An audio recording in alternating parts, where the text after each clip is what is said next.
Welcome to the update summary for Vane 0.007. Starting off with the map and environment changes, the new map is now out on Steam. Redford has been upsized from having around 12 or 13 buildings to having 60 houses, as well as 10 to 15 industrial and commercial buildings.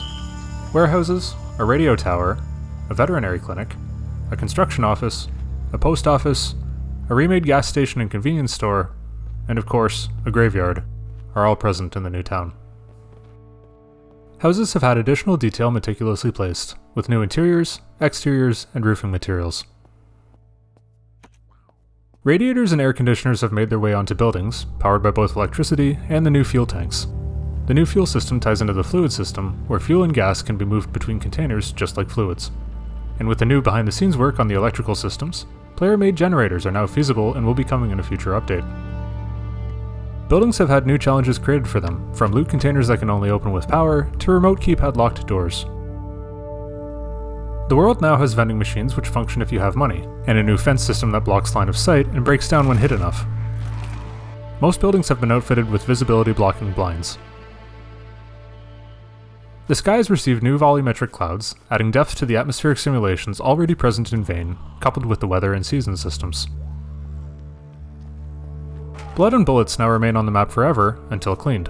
Over the months and years after the apocalypse, the world of Vane will become corrupted and degraded. Characters now have even more options during creation. New uniquenesses, vegan and vegetarian support, couch potatoes that gain energy from junk food, diabetics, electrosensitive characters, and nearsighted characters are all now possible. New occupations have also been added. Conspiracy theorists, musicians, politicians, and college students are now all able to be created. New hair options have been added. You can also now select where your character starts, making it easier to find friends or, at the bare minimum, to craft a backstory. The character spawning algorithm has been modified, so when you spawn, you'll probably spawn indoors and away from zombies. We've updated the stat perk system so you now have a more RPG-style character progression system. You no longer automatically get perks every 25 levels, you get to select which perks you want from a list. Weapons now have new run animations and destruction effects if they break during use. We've also added a few new weapons in combination with the new features. Some medical tools and musical instruments are now at your disposal. Items and weapons can now be repaired in your inventory, with plans for a repair workbench to more efficiently maintain your loadout. Finally, we've added a bunch of new clothing and clothing installation features. Zombie visuals have received an overhaul to be identical to the human characters.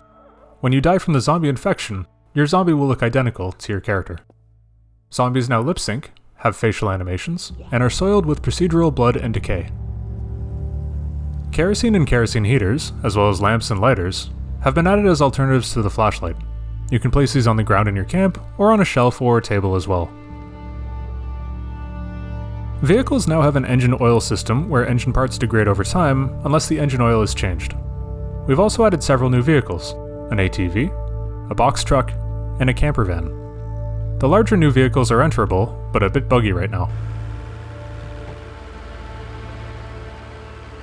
We've added a character portrait to the character and inventory menu, letting you check out your character from all angles. We've also added a nanite toggle in the settings menu.